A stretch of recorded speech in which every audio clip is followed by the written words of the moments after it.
nos pone en orden.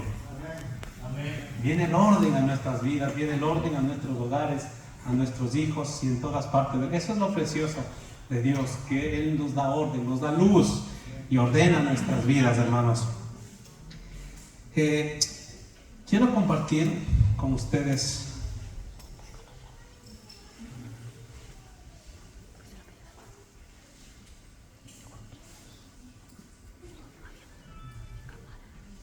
compartamos algo. Tenía algo preparado para traer aquí.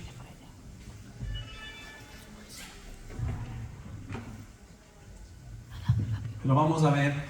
Vamos a ver en Mateo, capítulo 24.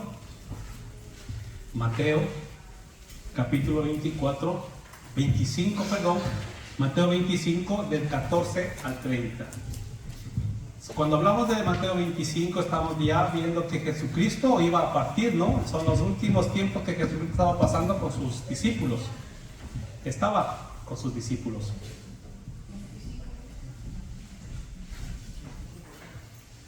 (25:14). Vamos a leer del 14 al 30. Gracias al Señor tenemos de ahí también para los hermanos que... Aunque ya todos tenemos de nuestros teléfonos móviles, ¿no?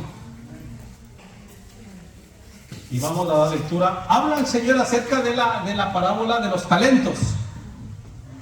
Habla acerca el Señor de la parábola de los talentos. Y nosotros cuando escuchamos talentos, siempre hacemos referencia a una característica que tiene una persona, ¿no? Una característica diferente a los demás. O por ejemplo, el talento de tocar los instrumentos, por ejemplo, ¿no? Los hermanos que tocan los instrumentos, los hermanos que cantan, y así diferentes características se puede decir un talento. Pero aquí vamos a ver que aquí el Señor se refiere a otra clase, a otra cosa, cuando habla acerca de los talentos. Y miren lo que dice. Cuando el Señor hablaba a las personas, siempre se refería y hablaba acerca del reino de los cielos. Y en esta ocasión, el Señor dice que el reino de los cielos es como un hombre, el 14, que yéndose lejos, que dice que llamó a sus siervos y les entregó sus bienes. ¿A quién dejó fuera? ¿A quién dejó fuera? ¿Hay alguien de sus siervos que le dijo, tú no me sirves? Dice que le llamó a sus siervos. Y en esta parábola pues se ve que este hombre tenía 3 siervos. 3 siervos. ¿Y para qué le llamó a sus siervos? Para entregarle. Y luego se fue, dice a cada uno conforme. A uno dio, bueno, ese es el anterior, 14. El 14, un momentito. Llamó a sus siervos y les entregó sus bienes. ¿No? Llamó a sus siervos y les entregó sus bienes. A uno dio 5 talentos. Y a otro 2. Y a otro 1. A cada uno conforme a su capacidad. Y luego se fue lejos. Y el que había recibido 5 talentos fue y negoció con ellos y ganó otros 5 talentos. Asimismo, el que había recibido 2, ¿qué nos dice? Ganó también otros 2. Pero el que había recibido 1 fue y cavó en la tierra y escondió el dinero de su señor. Después de mucho tiempo vino el señor de aquellos siervos y arregló cuentas con ellos. Y llegando el que había recibido 5 talentos, ¿qué dice? Trajo otros 5 talentos diciendo, Señor, 5 talentos me entregaste, aquí tienes, he ganado otros 5 talentos sobre ellos. Y su señor le dijo, bien, buen siervo y fiel, sobre poco has sido fiel, sobre mucho te pondré, entra en el gozo de tu señor. He ganado, ¿cuánto? Otros 2 talentos sobre ellos. Su señor, ¿qué le dijo? Bien, buen siervo y fiel, sobre poco has sido fiel, sobre mucho te pondré, entra en el gozo de tu señor. Pero ahora dice, llegando también al que había recibido 1 talento, dijo, Señor, te conocía que eres hombre duro, que ciegas donde no siembras, donde no sembraste, y recoges donde no esparciste. Por lo cual, ¿qué dice? ¿Qué tuvo? tuve miedo y fui y escondí tu talento en la tierra. Aquí tienes lo que es tuyo. Respondiendo a su señor le dijo: siervo malo, vago, gandul y negligente. ¿Sabías que ciego donde no sembré y que recojo donde no esparcí? Por tanto, deberías haber dado mi dinero a los banqueros, y al venir yo hubiera recibido por lo menos lo que es mío, lo mío y más intereses. Quitadle pues el talento y dadlo al que tiene 10 talentos, porque al que tiene le será dado y tendrá más, y al que no tiene, aún lo que tiene le será.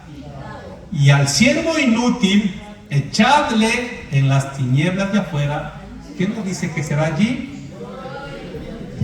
El lloro y el crujir de dientes. Ahora, en primer lugar, para empezar, ¿a quién se está refiriendo esta parábola? ¿A quién se está refiriendo esta parábola? ¿Se está refiriendo a los incrédulos? No. ¿Se está refiriendo a quién? Al pueblo. O sea que no por ser cristiano ya tengo comprada la salvación, ¿eh? Es tremendo, ¿no? Es tremendo porque dice aquel siervo vago, negligente, gandul, como dicen aquí, se le será quitado. Y lo terrible que es que Jesucristo nos habla de esta cruda realidad que dice: será echado al infierno. Allí será el lloro y el crujir de dientes. Ahora, la parábola de los talentos, los estudiosos estiman el valor de un talento de diferentes maneras para nosotros más o menos llegar a lo que queremos ver. Un talento era primero una medida de peso, la medida de peso mayor en el sistema hebreo. En el sistema hebreo, un talento equivalía a 33 kilogramos. Y entonces, cuando alguien, por ejemplo, quería pesar oro, o quería pesar plata, o cualquier otro metal, o cualquier otra cosa, hacía referencia con el talento, ¿no? Ponía el talento y al otro lado ponía cualquier producto, cualquier piedra preciosa que quería pesar. Y cuando el oro pesaba o se equilibraban entre los dos, sabían que el peso del oro era de 33 kilogramos, ¿verdad? Porque era una medida de peso. No es lo que nos está diciendo el Señor en esta parábola. No está hablando de una medida de peso, pero era utilizado el talento como medida de peso. Y ahora, según dónde estaba, por ejemplo, el talento griego pesaba 26 kilogramos, un talento romano pesaba 32 kilogramos, un talento babilonio pesaba 30 kilogramos. Y ahora en el Nuevo Testamento nos dice que más o menos un talento era de 59 kilogramos. O sea, estamos hablando un peso, 59 kilogramos. Para en libras sería unas 140 libras, 150 libras. Ese peso, hermanos, hermanos, lo tiene guardado el Señor para el día del juicio también. Cuando le dice a Job: ¿tú acaso sabes los granizos que yo tengo guardados para el día del juicio? Y en Apocalipsis nos dice: y cayeron granizos del tamaño de un talento sobre la tierra.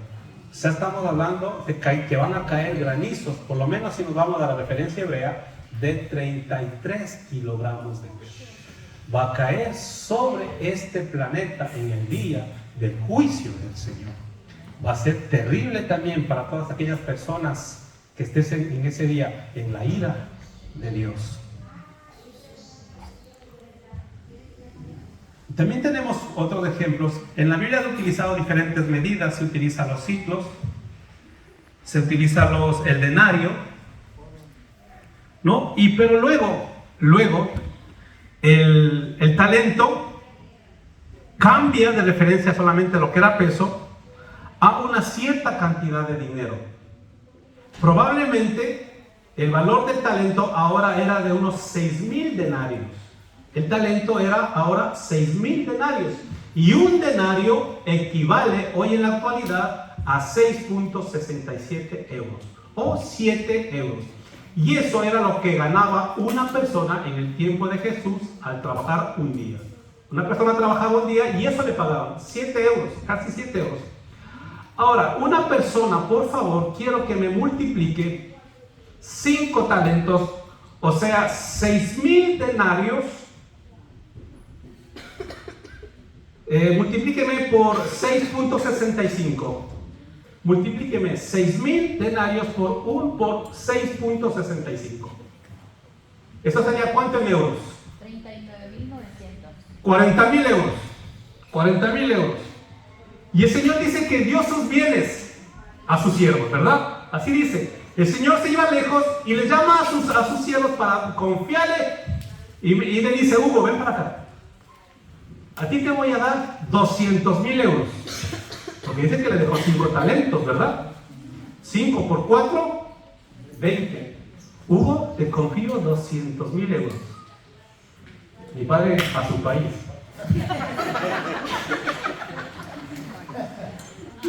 ¿Y qué dice el Señor? Si te quieres esconder en tu país, ahí estoy yo. Si te quieres ir a España, ahí estoy yo. Y si te quieres huir a las estrellas, pues de allí te derribaré yo. No te puedes esconder. 200,000 euros estaba dándole el Señor a esta persona, su talento. Dice que al segundo le llamó. ¿Cuánto le confió? 80,000 euros. 80,000 euros. Y al tercero, 40,000 euros. Es un dineral, hermanos. Es un dineral lo que le estaba confiando el Señor. El Señor lo que está haciendo referencia, ¿cuánto vale el reino de Dios? El precio, porque estaba confiando. Ahora el Señor nos confía el reino a cada uno de ustedes. Amados hermanos, los que estamos aquí en esta mañana, a todos el Señor nos ha dado talentos. A unos 200,000, a otros 80,000, a otros 40,000, pero todos han recibido. Ahora hay que ver en qué categoría estamos. Si estamos en los de 5, si nosotros multiplicamos o guardamos. ¿Dónde estamos nosotros? ¿Dónde estamos? Estamos de los que nos dirá un día: siervo fiel, en lo poco me has sido fiel, en lo mucho te pondré. O al otro que nos diga: siervos vagos, negligentes, perezosos y gandules. Eso es lo que el Señor nos va a decir, porque estamos diciendo y estamos hablando que esto lo está refiriéndose a la iglesia de Cristo. Cuando el Señor hace referencia a las 10 vírgenes, también está hablando a la iglesia. ¿Qué dice? Llegó un momento determinado que todas durmieron, ¿verdad? Todas durmieron porque estaban cansadas.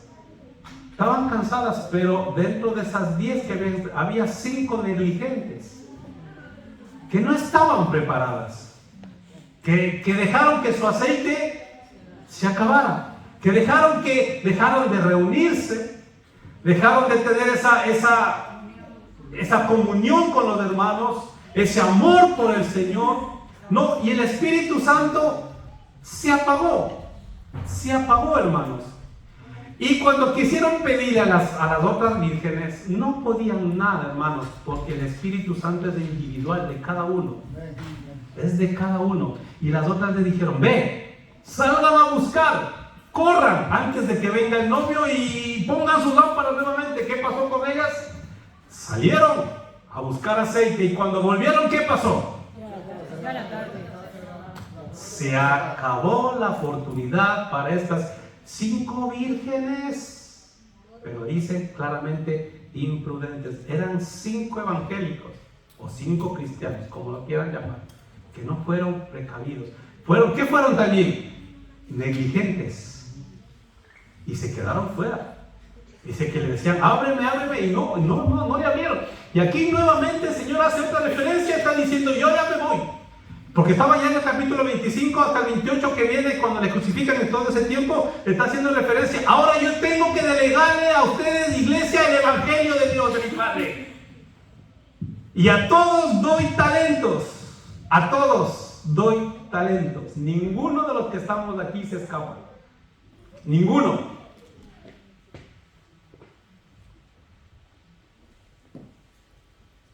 ¿Y ahora qué hacemos con esos talentos? Dios mío, por ejemplo, digamos, a mí me confió el Señor 200,000 euros. ¿Qué estoy haciendo yo con eso? Porque al que más da, más demandará. Yo un día estaré delante del Señor. Un día estaré delante de Jesús. Y me dirá, hermanos, lo que he predicado, lo que les he traído a ustedes, la palabra. Pero aparte de eso, si he vivido lo que predicaba. Será duro también el día que estés delante de Jesús.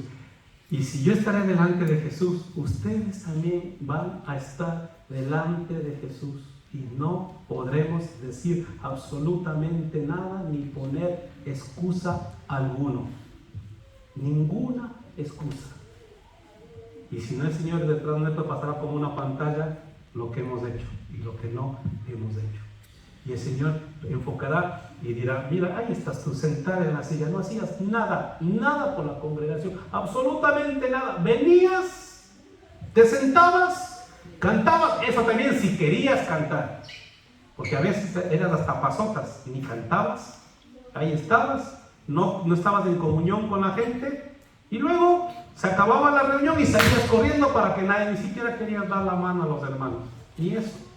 Sino que ya estabas contando el momento y hasta te aburrías ya, a lo mejor porque el pastor estaba predicando una hora, ni pastor Javi o Hugo, ya te aburrías, ya te dormías, y estaba ahí viendo a qué horas termina, si está pasando ya, cómo predica, exagerado, una hora ya está predicando, ya Señor, por favor, ya, déjanos ir, Señor. ¿Cómo será ese día, hermanos? Terrible. Y luego ya, lo demás será todavía más duro para cada uno.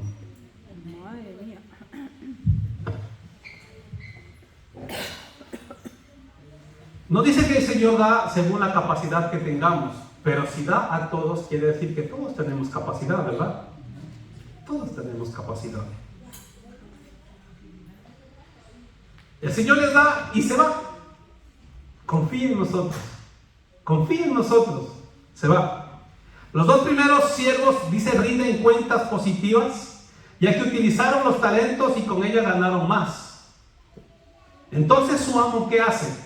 Los felicita y les llama siervos buenos y fieles, indicando que como en lo poco has sido fiel, en lo mucho, sobre mucho les daré autoridad. Y además les dice, entren en mi gozo, o en el gozo de mi Señor. Pero en el caso del tercer siervo es radicalmente distinto, pues al rendir cuentas el siervo alega que como sabía que su amo era duro y ciega donde no sembró, tuvo miedo y en lugar de utilizar el talento para rendir más fruto, lo mantuvo escondido sin utilizar. ¿Quién de los que estamos aquí no sabemos cómo es Dios? ¿Quién de los que estamos aquí no desconocemos quién es Dios? ¿Quién desconoce? ¿Sabemos que es Dios todopoderoso? ¿Sabemos que Dios es justo? ¿Sabemos que Él va a venir por segunda vez? ¿O no sabemos eso?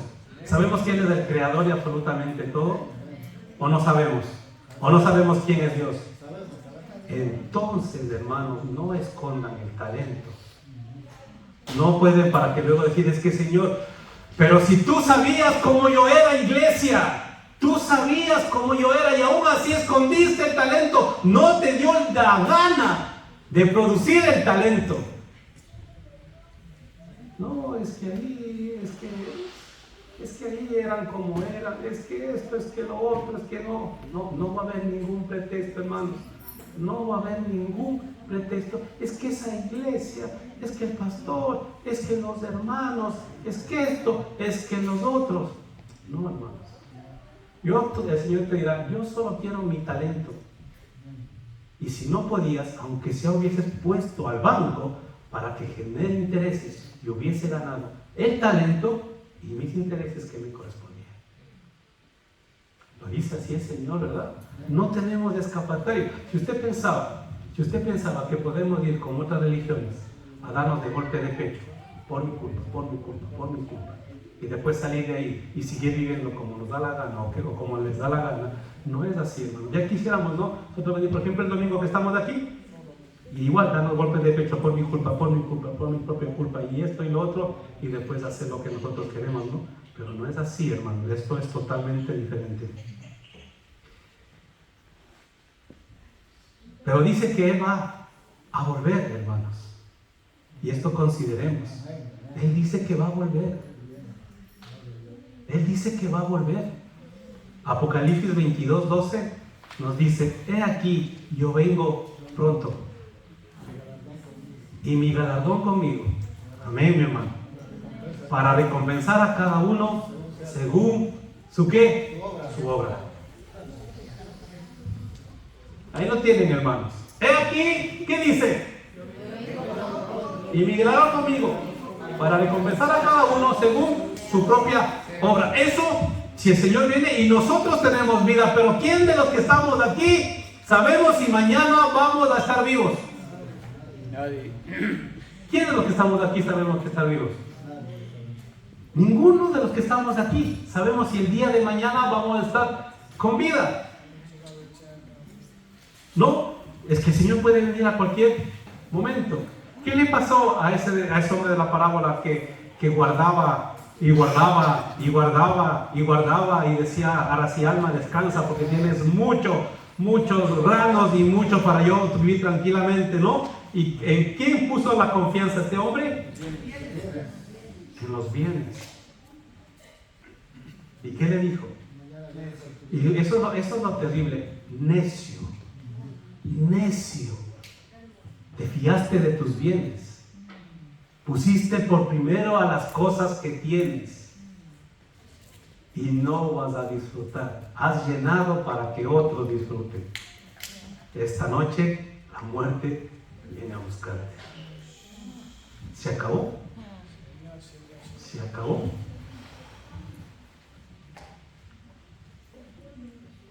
Si algo que nosotros, iglesia, tenemos que ser es generosos. Algo que nosotros tenemos que aprender, amadas hermanos, es ser mano abierta, esa verdad. Y doy gracias al Señor que yo puedo decir esto, porque ustedes saben que con mi padre no les exigimos que nos den nada, y Dios no lo permita tampoco exigir que nos den algo. Pero yo sí les digo: sean generosos, porque dentro también de esos talentos está la generosidad.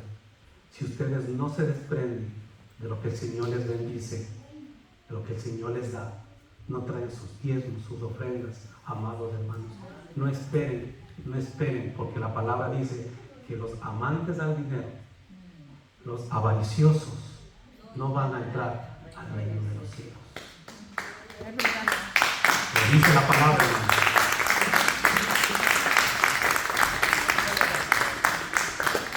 Sea generoso. Ustedes ven que aquí no exigimos, ni siquiera les decimos que pongan sus nombres en los sobres donde tenemos un control sobre, por ejemplo, decían de un sitio, no vaya a decir el nombre, decían que la persona entra por ese lugar y ahí el pastor de ese lugar le decía: aquí tú trabajas, tienes que dar 10%. No, exigiendo, hermano, no es mi intención exigir, pero sepa bien, hermano, lo que dice la palabra de Dios, que tenemos que ser generosos, mano abierta, saber dar, hermano, saber dar. Segunda de Corintios 5:10, y este es el momento más terrible que será para nosotros si no hemos sabido ser como dice la palabra de Dios. Segunda de Corintios 5:10 dice: porque es necesario que todos nosotros comparezcamos ante el tribunal de Cristo, para que cada uno reciba según lo que haya hecho mientras estaba en el cuerpo, sea bueno o sea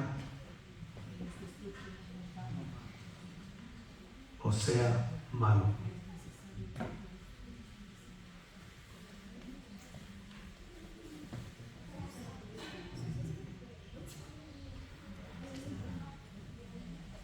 Dos clases de siervo: uno que da fruto y uno que no da fruto. Y la parábola nos muestra que el tercer siervo del amo, es decir, un cristiano que no dio fruto, es un siervo malo, es un siervo negligente, es un siervo perezoso, holgazán, ¿no? ¿Qué podríamos decir? Es decir, que su amo lo regaña por no dar fruto, por no dar absolutamente ningún fruto. Y esto es un pecado que hay en muchas de las congregaciones. Y por eso dice, tú que te crees que eres cristiano, vas a ser echado al fuego porque no das fruto. Porque no das fruto. En Archena les decía a los hermanos de Archena, ¿qué concepto tiene la gente que les conoce de aquí de Archena de ustedes? ¿Qué concepto tiene? ¿Qué testimonio tienen de ustedes la gente que les conoce? Iglesia, ¿qué dice la gente de ustedes? ¿Qué opinión tiene la gente de ustedes? ¿Cómo son ustedes, hermanos? ¿Cómo llevan fruto? ¿Están llevando fruto? A su trabajo, en su casa, en donde estemos. ¿Estamos llevando fruto, hermanos?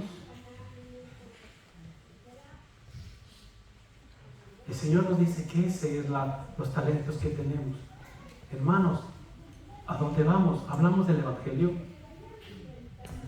Nos apegamos a una persona que está necesitada y le comenzamos a hablar del Señor. O las demás personas no tienen la misma necesidad que nosotros tuvimos un día de que el Señor nos haya recogido y nos haya llamado. ¿No tienen la misma necesidad? Tienen la misma necesidad. Hable de la palabra, no se avergüence. Hable, acérquese, que le vean que es diferente, que es cristiano. Y luego también que les conozcan por su testimonio. Vemos frutos, porque el Señor nos va a decir de otra manera, siervo inútil. Ni siquiera los frutos que te dije que tienes que llevar, llevas, ni siquiera eso.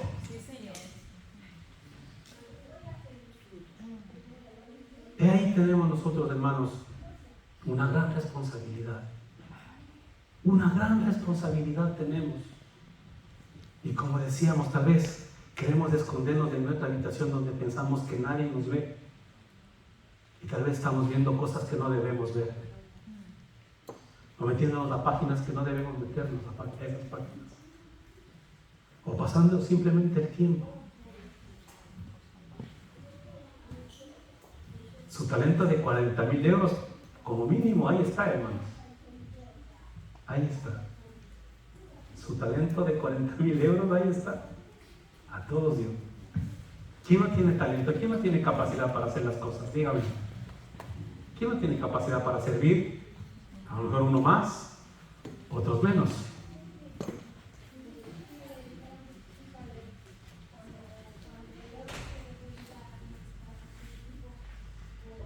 Y este último siervo, sabiendo que su amo es exigente, y nosotros sabiendo que nuestro Dios es santo y que no tolera el pecado, en lugar de tener temor al amo, este siervo, y solamente hacer lo que él le dijo, ¿qué él hacía?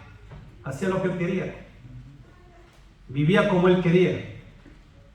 Y nosotros sabemos que nuestro Dios es santo, ¿no es cierto o no sabemos? Es santo. Y que él ama, él detesta el pecado. Pero dígame, sin embargo, la iglesia, ¿cómo está alrededor del mundo? ¿Cómo está la iglesia alrededor del mundo? Viviendo como quiere vivir. Si un poquito se les habla de la palabra de Dios, simplemente se van, no quieren escuchar la verdad de Dios. Es terrible como la gente busca que les prediquen lo que quieren oír.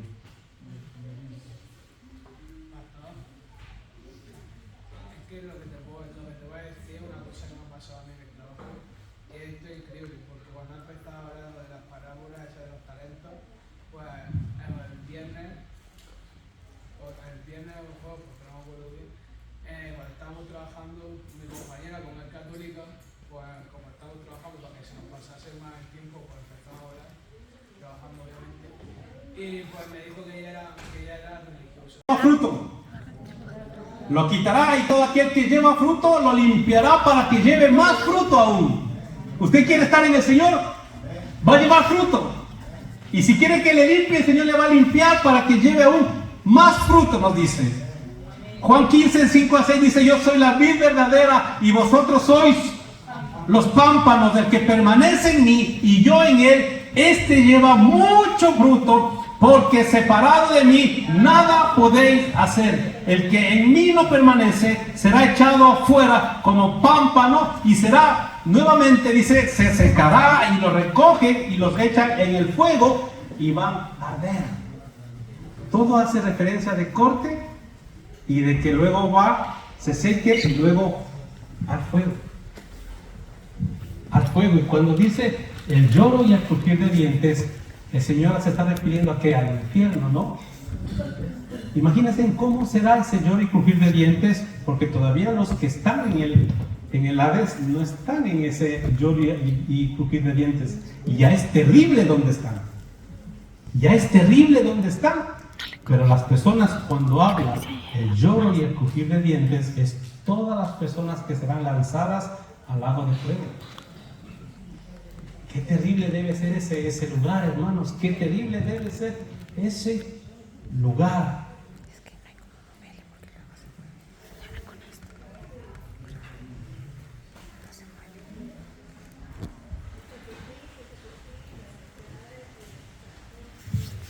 Es tremendo, ¿verdad, hermanos?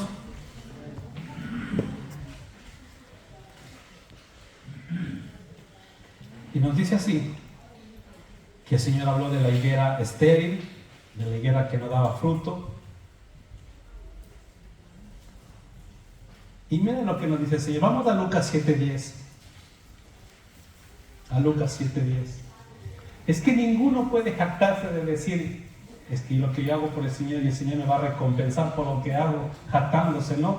Es increíble, hermanos, cómo el Señor, a los que tal vez quieran subirse un poquito diciendo, es que yo lo otro, es que yo esto, yo lo otro,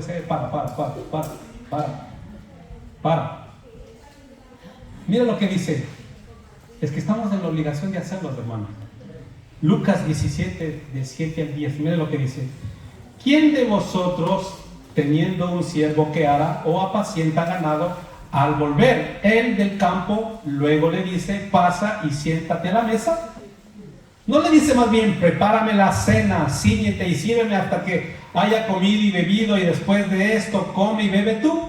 No, es diciendo, ¿quién dice teniendo siervos? Y una vez que hayan trabajado en sus campos, ¿qué amo? Le dice a los siervos, vengan que le tengo preparado la comida, la cena, lo que sea, siéntese. Dice, no, ninguno hace eso. Mejor el amo le dice, ya has venido trabajando del campo, ahora prepárame la cena, quiero comer, y después cuando yo termine, ahora sí, tú sírvete y come. Le está diciendo, ¿verdad? ¿Quién le dice? ¿Acaso da gracias al siervo porque hizo lo que le había mandado? Pienso que no. Así también vosotros, cuando hayáis hecho todo lo que ha sido ordenado, decid. Esto debería estar en negritas, ¿no? Para que lean todos los que se creen algo en el mundo. Todos esos pseudo pastores, pseudo apóstoles que se crean algo, deberíamos nosotros tener un título aquí bien puesto, bien grande, diciendo siervos inútiles. Porque dice, así también vosotros cuando hayáis hecho todo lo que ha sido ordenado, decid, siervos inútiles somos, pues lo que debíamos hacer, eso hicimos. Entonces, si el Señor le dice que tiene que predicar la palabra, ¿qué tiene que hacer usted? Obedecer. Obedecer, porque simplemente lo que el Señor ha mandado, eso estamos haciendo. Y si tenemos que limpiar nuestros caminos, ¿qué tenemos que hacer? Y si tenemos que podar también, si están saliendo ramas que no son para que dé buen fruto, ¿qué tenemos que hacer? Decirle al Señor, ayúdanos y corta estas ramas. Corta estas ramas. Si queremos que el Señor gobierne nuestras vidas, amada iglesia, si queremos que el Señor gobierne nuestras vidas y nosotros poder llevar fruto, tenemos que estar crucificados. Algo que escuché y es tremendamente verdad. A la carne no se le puede regenerar. A la carne no se le puede cambiar. Yo a la carne mía no le puedo cambiar. Es imposible. A esta carne le gusta todo lo que la Biblia dice que es malo. A esta carne le gusta lo malo, lo que no es. Le gusta todo, le gusta beber, le gusta hacer esto, le gusta hacer lo otro, tener mujeres, tener esto, le gusta. La única manera de a esta carne tenerle controlada es que esté crucificada. Crucificada. ¿Por qué creen que una persona, cuando le deja de alimentar al espíritu, luego vuelve otra vez a ser como era antes? O peor. Porque nosotros, o nuestra forma de vivir, es lo que alimentamos. Si usted